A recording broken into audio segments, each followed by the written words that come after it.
Hello, my name is Quinn Falk, and I will be presenting my LED flashing light kit on 7/23/2021 for CETT1403 DC circuits.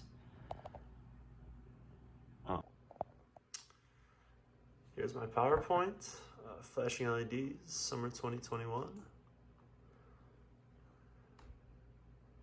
I'll be talking about these things briefly. The function was that they were flashing LED lights. They flash at intermittent speeds. The features are that I can change the rate at which they flash by adjusting the trimmers. The complexity ranges from simple resistors, which we learned in the first couple weeks of class, all the way to capacitors and transistors, which we are in the process of learning about. They all combine to make a working circuit that I can control from the board. It cost me $0, and the challenges that I had were that this was the first time that I have read and followed schematics, so it was a little confusing at first, but not bad. The part list is I had 4 resistors. I had 2 1K and 2 10K. I had the 2 transistors. I had the 2 electrolytic capacitors. I had the 2 LED lights. I had a 9-volt battery. I had the pot trimmers, the variable resistors. I used 12 wires, which sounds excessive. And I had 1 breadboard. I really did. These are the schematics that I followed. So there were color codings which helped, and it was labeled. Again, I don't know if I could have followed this without a lot of this stuff, but these were very helpful, especially these transistor diagrams, because remembering CBE and EBC is tricky for me. This is the before. This is a picture that I grabbed of my components. I got this online because I was already finished building it when I got to the PowerPoint, but those are my trimmers. They just look a little different, but these are all the components that came with it. This picture does not show the breadboard that I used or the wires that I used, but there are my resistors, LEDs, transistors, capacitors, all that good stuff. And then here's the after picture with everything set up on the breadboard. You can see my side A and my side B, which has most of the stuff going on.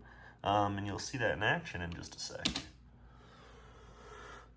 The building and debug challenges. The building process was not too bad. Like I said, just reading the schematic. But there were a couple places that I did not know I needed connections, like from this pot trimmer and this pot trimmer.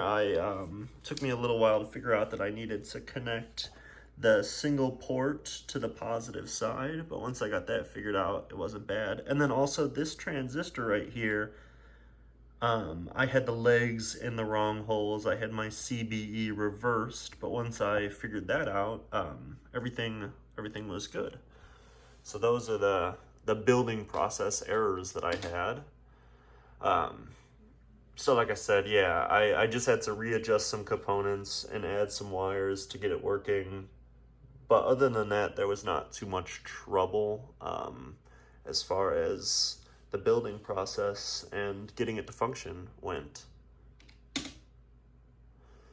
So the lessons that I learned, this was just a good practical look at sort of everything we've been learning, like from resistors, just figuring out what they were with their color codes, all the way to seeing a capacitor in action, and sort of what that can do and what that's used for. Yeah, this was just a good combination of everything that we've been learning, using variable resistors, just seeing this stuff in action. Yes, I succeeded, as you might have gleaned from this whole presentation, and I will now show you me using it. Sorry, I'm not trying to stretch this out, I swear to gosh. Just one sec. So I'm hooking up, I just hooked up my positive end to my 9-volt battery. I'm gonna hook up my negative. And you can see that I have the flashing going on. I'm going to adjust the flash now. Kind of tricky with one hand. See, that's going slower now. Oh, and even slower now. I'll speed it up again. Yeah, look at that. Reminds me of a railroad crossing sign. It's probably very similar to what they use. So that is my project. Those are my conclusions. I didn't have any references, but yeah, thank you. That was my project.